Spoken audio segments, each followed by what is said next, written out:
que c'est important de se préparer pour venir dans la présence de Dieu, afin que lorsque je suis dans une bonne disposition de cœur dans la présence de Dieu, que le ciel puisse s'ouvrir et que le Saint-Esprit puisse descendre.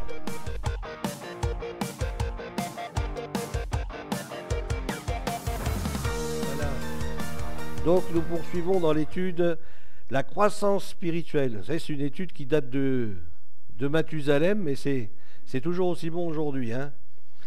C'est à Troyes que j'ai fait cette étude-là, donc ça remonte à plus de 20 ans maintenant. Et vraiment, ça m'a fait beaucoup de bien. Je l'ai partagé aux étudiants de l'époque, j'avais dans ma salle de cours. Et vraiment, ça m'a fait beaucoup de bien. Et c'est pour ça que j'aimerais encore avec vous partager toute cette étude sur la croissance spirituelle. Alors bien sûr, elle n'est pas parfaite. C'est peut-être à chacun de l'améliorer en lisant la Bible, en priant, etc. Mais au moins, ça vous donne pas mal de directives, pas mal de choses pour vous aider dans la marche chrétienne. Dialoguer avec Dieu, donc c'est la leçon 4. Dialoguer avec Dieu. Dialoguer. Alors ce qui veut dire qu'il nous faut avoir aussi une écoute, pas seulement prier, parler à Dieu. Prier, c'est un peu limite quand on dit prier. Tiens, je vais à la réunion de prière. Mais heureusement qu'à la réunion de prière, vous ne faites pas que prier. À la réunion de prière, je loue le Seigneur, je peux adorer le Seigneur, je peux même intercéder, etc. Donc, en disant prière, peut-être qu'on enferme un petit peu le moment. Mais voilà, ce qui veut dire, c'est qu'on a une relation. La relation avec Dieu, ça peut être l'adoration, la louange, l'intercession, etc., etc. Tellement de choses. Donc, ce contact avec le Seigneur. Alors, Dieu exauce ceux qui prient ainsi. Alors, nous avons vu plusieurs passages. Alors, dans Acte 2, verset 4, alors je ne sais plus si on en était ici. Acte 2, verset 4 et 4, verset 31. On va reprendre à ce niveau-là. Livre des Actes. 2, 4. 2, 4. Ça nous dit, et ils furent tous remplis du Saint-Esprit, et ils se mirent à parler en d'autres langues. Le fait d'être rempli du Saint-Esprit manifeste quelque chose dans la vie du croyant, du chrétien. Il se met à parler en d'autres langues. Alors vous étonnez pas si vous êtes rempli du Saint-Esprit, puis vous vous mettez à parler en d'autres langues, c'est normal. C'est normal. Donc, laissez aller, priez dans les langues nouvelles. Et dans 4, 31, il nous est dit, chapitre 4,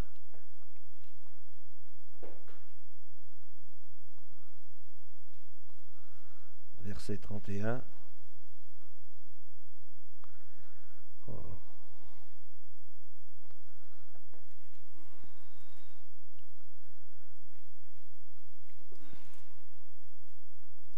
Quand ils eurent prié, le lieu où ils étaient assemblés, il trembla. Ils furent tous...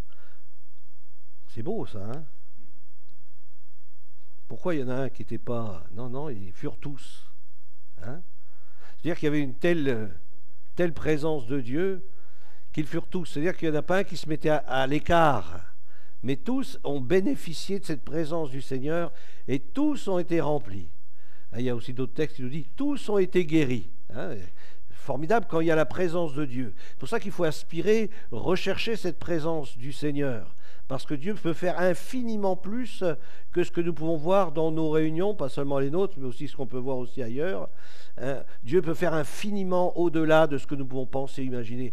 Quand Dieu est là, quand sa présence est là, c'est plus nous qui maîtrisons la réunion.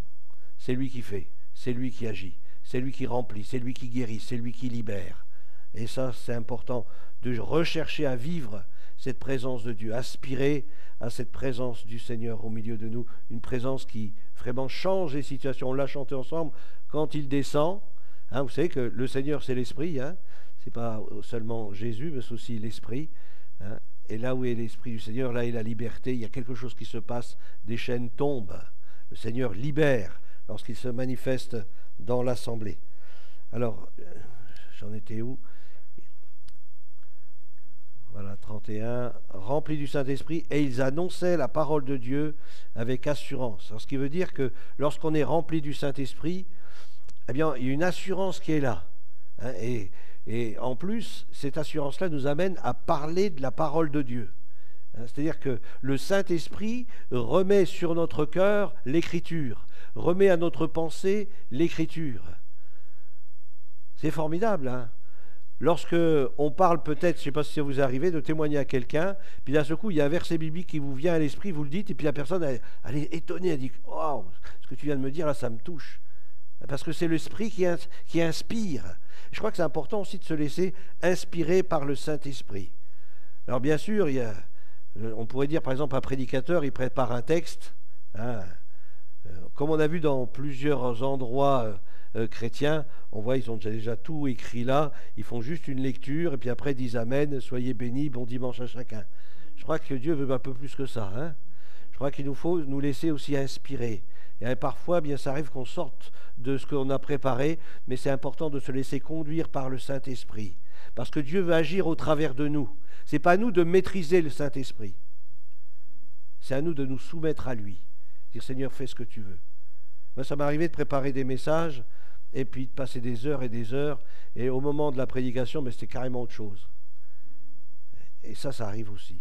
Mais je parle pour les prédicateurs, mais pour vous aussi, si vous laissez le Saint-Esprit vous conduire, eh bien, peut-être que le Saint-Esprit va vous conduire dans des endroits ou vers des personnes que vous n'y pensiez pas, mais c'est l'Esprit qui vous met à cœur.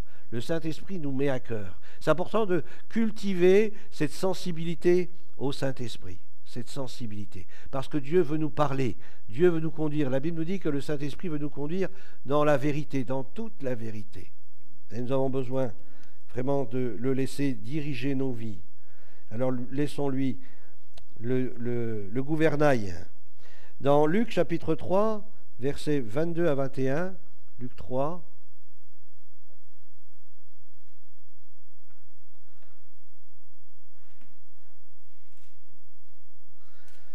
versets 21 et 22.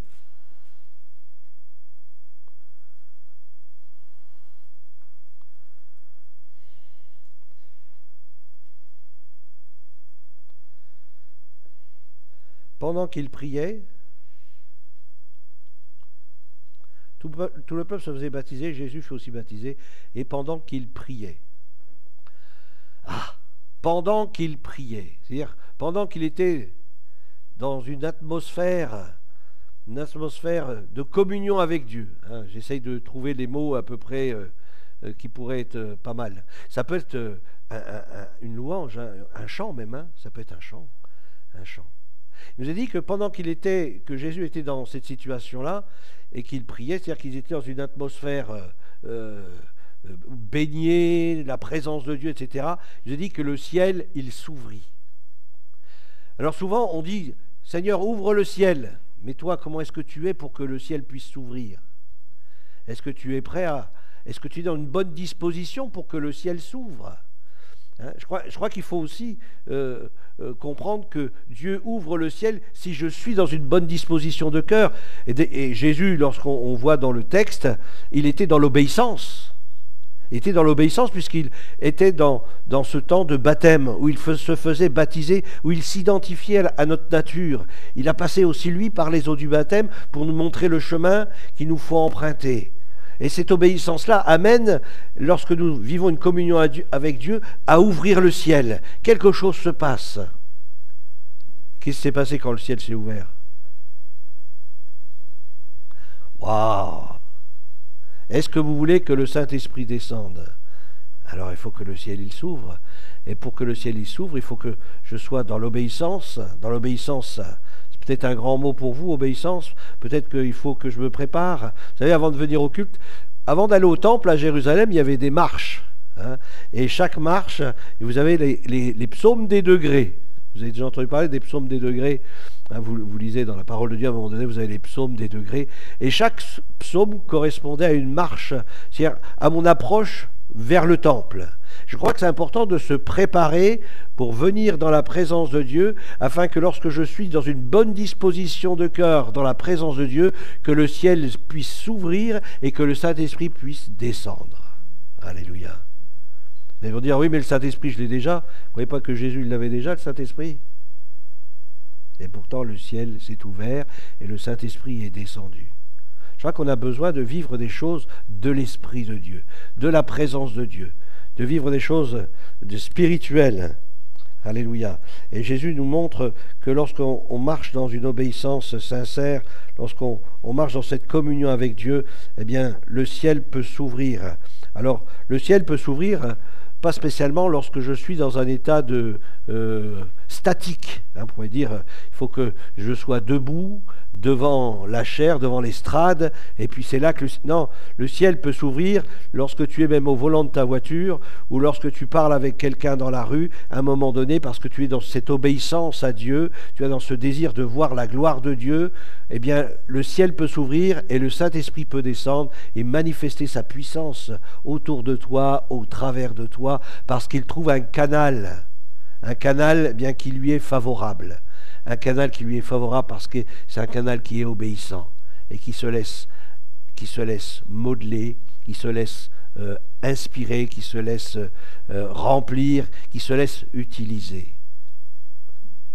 Vous savez, quand vous voyez par exemple des gens qui sont possédés par des démons, vous en voyez lorsque vous lisez la Bible, eh bien vous voyez des personnes, ils sont pris, ils sont jetés par exemple dans le feu, au sol ou dans l'eau, etc. Enfin, il y a des réactions parce que, mais ils sont pris de force. Les démons les possèdent. Mais nous invitons le Saint-Esprit, Seigneur, prends la place. Je veux vraiment me soumettre à toi. Et quand le Saint-Esprit me dit, pose ta main sur telle personne, eh bien je pose ma main sur la personne et je prie pour elle. Je prie, Seigneur, bénis-la, fais-lui du bien. Et puis Dieu agit, parce que nous nous soumettons à lui, parce que nous faisons ce qui lui est agréable. Nous faisons ce qui lui est agréable. Et lorsque je fais ce... Alors bien sûr, il n'y a pas seulement dans les actes, mais aussi dans mes pensées. Est-ce que dans mes pensées, je pense ce qui est agréable à Dieu? Ça aussi c'est important, parce que Dieu il ne voit pas que nos actes, il voit aussi ce qu'il y a dans nos pensées, et c'est important de vivre vraiment une véritable harmonie afin que dans la présence de Dieu, eh bien le ciel s'ouvre et que le Saint-Esprit descende, alléluia, et qu'il manifeste sa puissance. Alors pendant qu'il priait, le ciel s'ouvrit. Le ciel s'ouvrit. Combien nous avons besoin de voir le ciel s'ouvrir. Alléluia. Dans Luc au chapitre 9, 29, je pense que ça doit être ça. Luc 9, 29.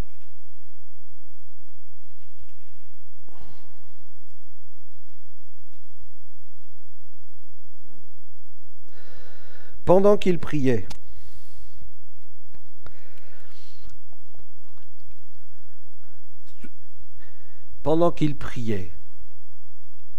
alors vous connaissez ce passage, c'est le passage de la transfiguration.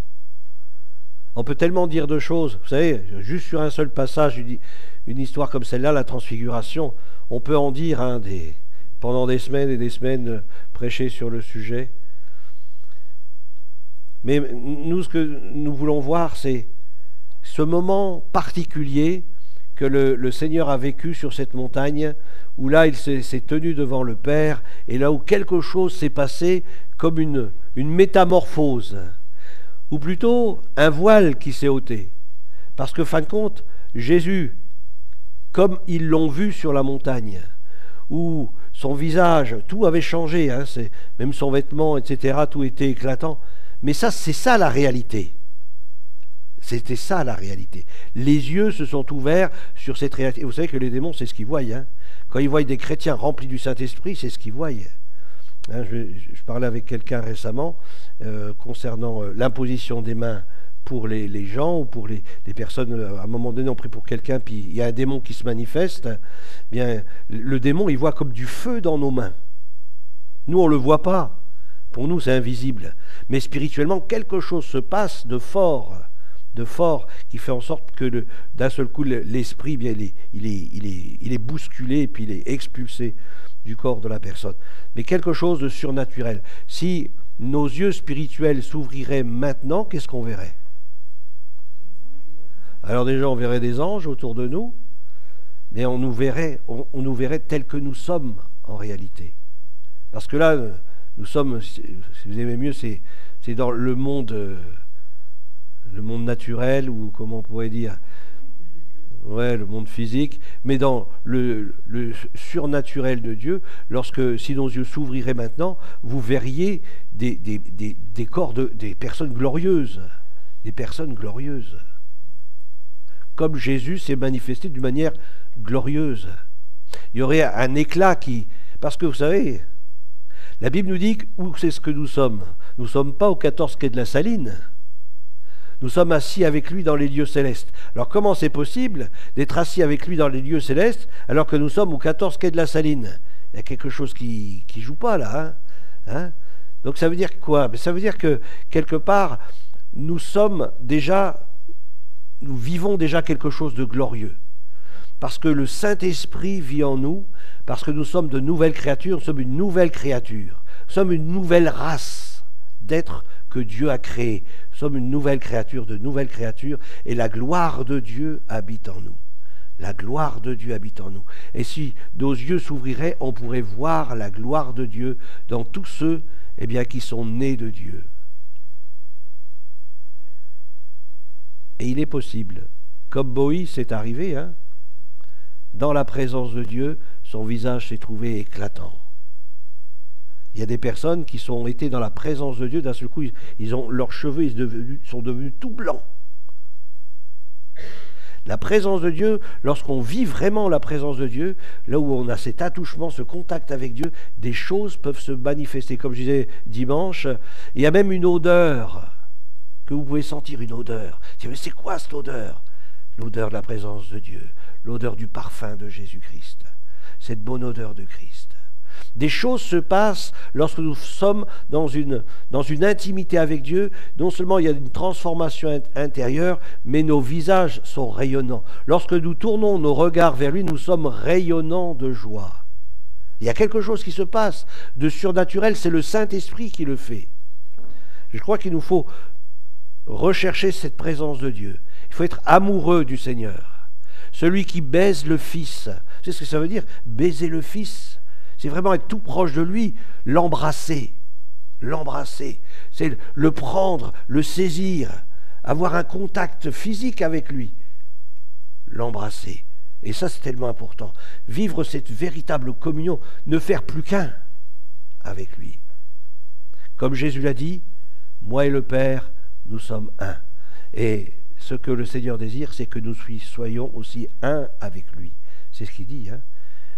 Nous viendrons à lui, nous établirons notre demeure chez lui. C'est pas dans votre maison, mais c'est en vous. Notre corps est devenu un temple où Dieu habite, où il prend place. Et Dieu veut que sa gloire puisse se manifester en nous, mais aussi au travers de nous. Alléluia. Gloire à Dieu.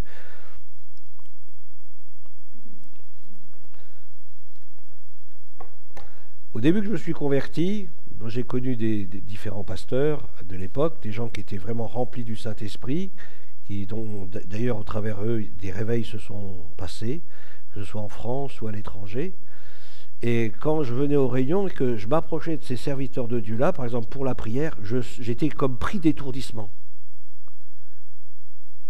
Parce qu'il y a quelque chose de glorieux sur ces hommes qui ont l'onction du Seigneur. Et je crois que c'est important de réaliser qu'il y a une onction sur chacun d'entre nous. Nous avons été oints, c'est-à-dire nous avons été choisis, mais Dieu aussi veut déposer sur nous son onction, l'huile du Saint-Esprit. Il veut déposer sur nous sa gloire. Sa gloire est sur nous. On le chantait avant dans les temps, sa gloire.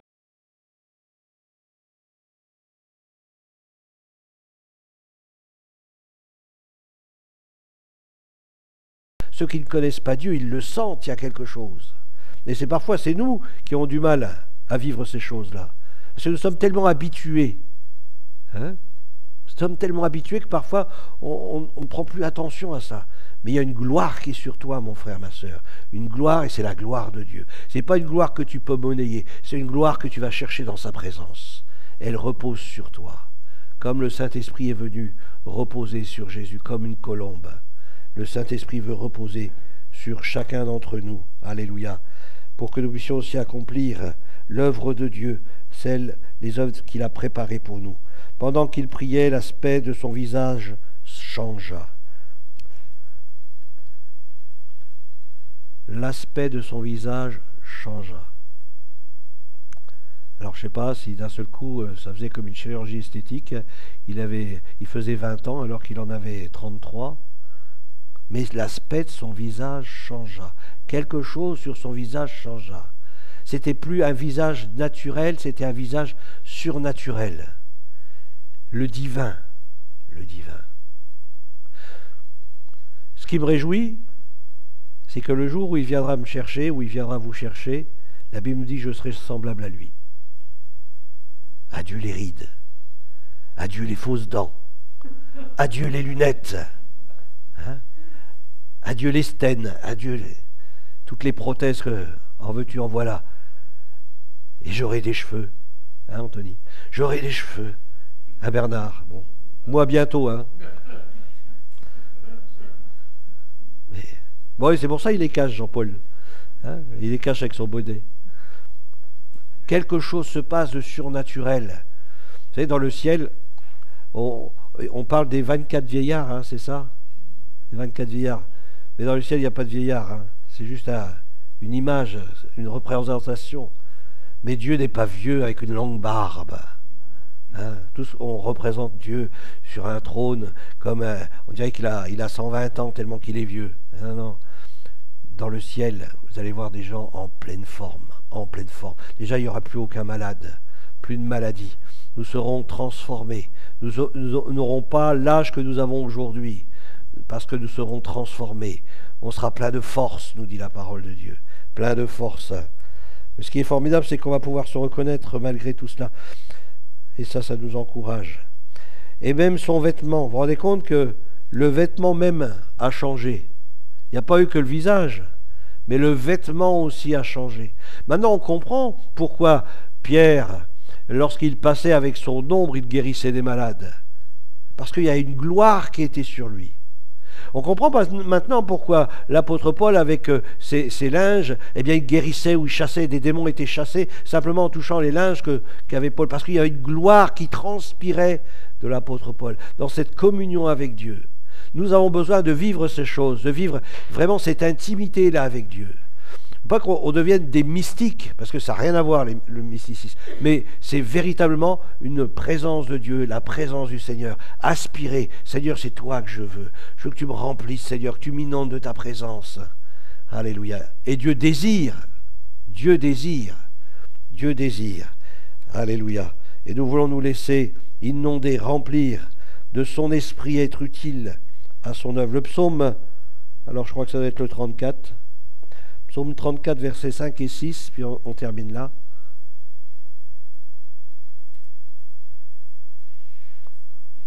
Psaume 34.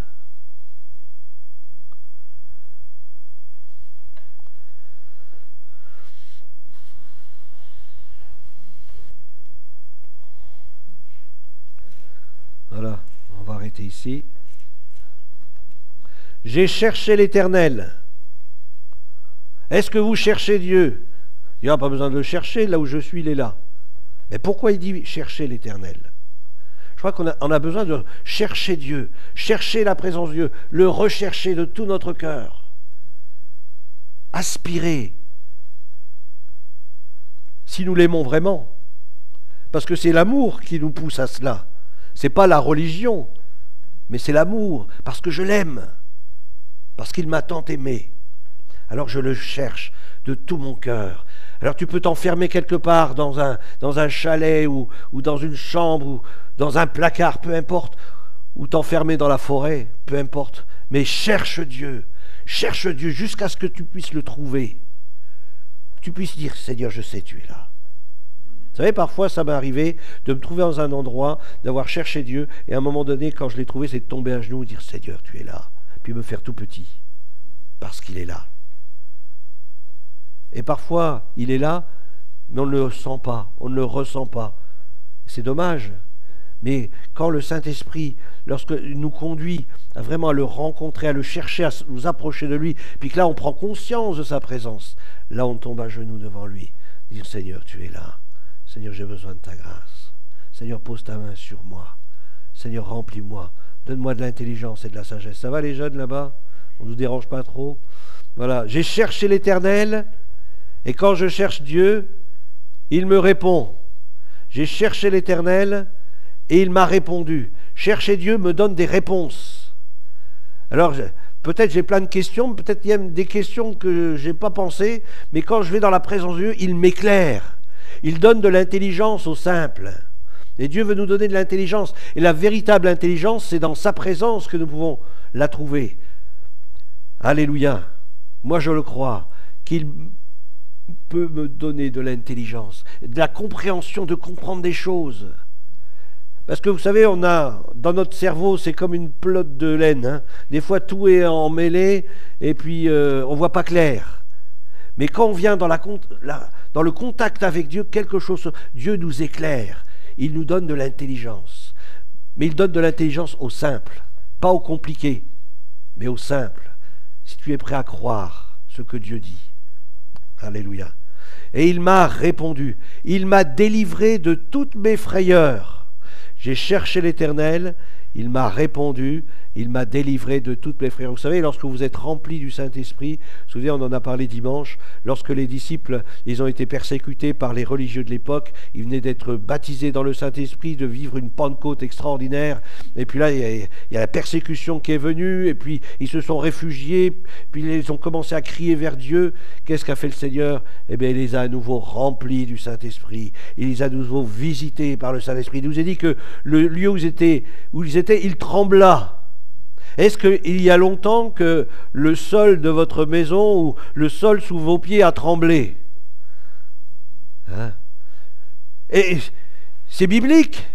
Si à un moment donné, ici, dans ce lieu, on cherche le Seigneur de tout son cœur, si quelque chose se passe, c'est possible qu'à un moment donné, quelque chose se passe ici. Vous ne croyez pas? Vous dites, oh ben non, ça c'était au temps des apôtres, parce qu'eux, ils n'avaient pas beaucoup de foi, il leur fallait des signes. Vous croyez que nous, on a plus de foi qu'eux? Moi, je ne crois pas du tout. Hein. Non, non, moi je crois que ce que les apôtres, ce que les disciples ont pu vivre, que Pierre a pu être visité par des anges, avoir des révélations lorsqu'il était en train de faire sa sieste, etc. Moi je crois que Dieu ne change pas. Dieu ne change pas. C'est nous qui croyons que Dieu il a changé, mais Dieu n'a pas changé, il est le même. Et ce qu'il a fait hier, il peut le faire encore aujourd'hui.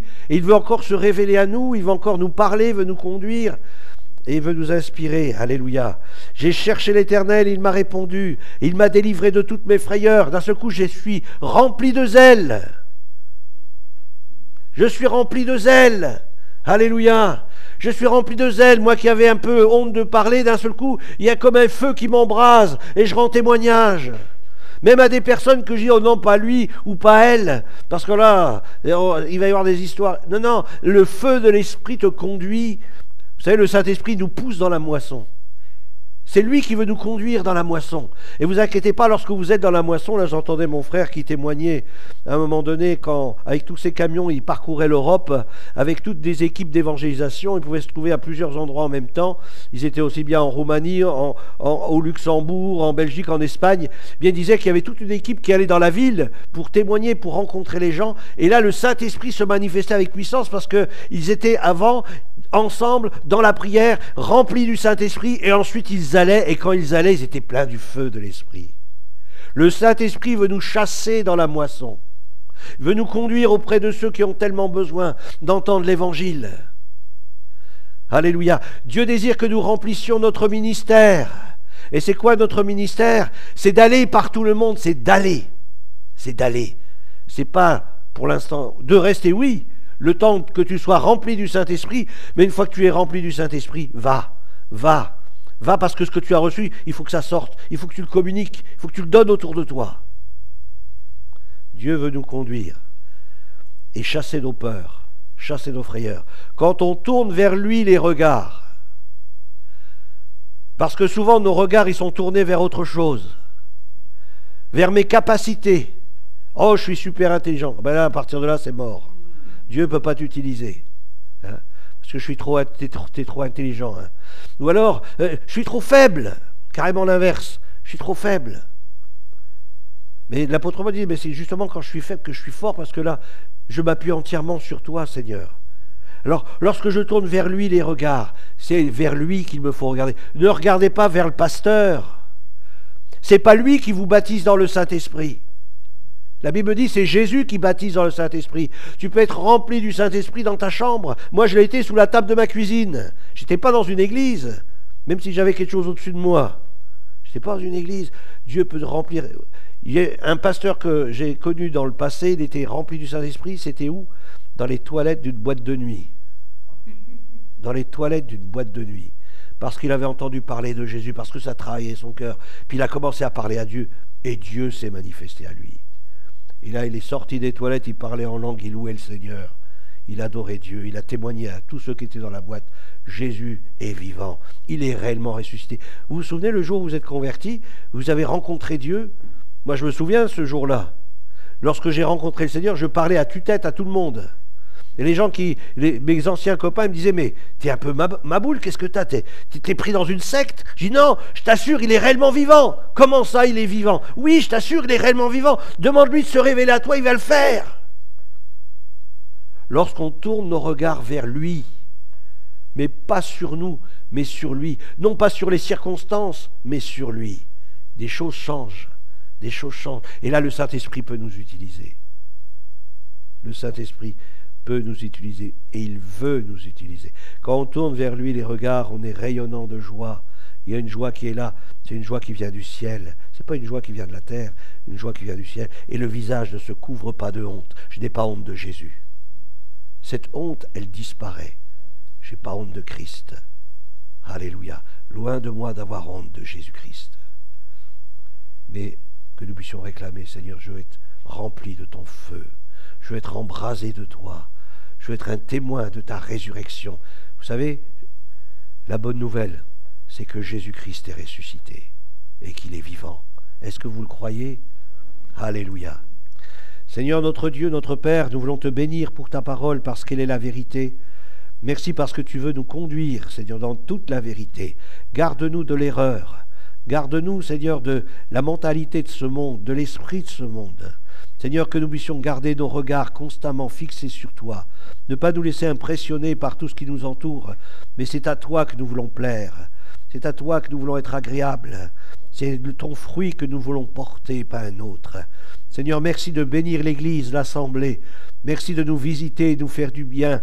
Merci, Seigneur, de nous conduire dans la moisson. Aide-nous à rendre témoignage avec une pleine assurance de ce que réellement tu es ressuscité d'entre les morts et que réellement il n'y a de salut en aucun autre qu'en toi seul et que réellement tu viens bientôt pour chercher ton Église sur les nuées du ciel. Seigneur, aide-nous dans ta grâce à être réellement tes messagers, remplis du Saint-Esprit, du feu de ton esprit, être bouillant pour toi, afin d'apporter ta parole avec une pleine assurance.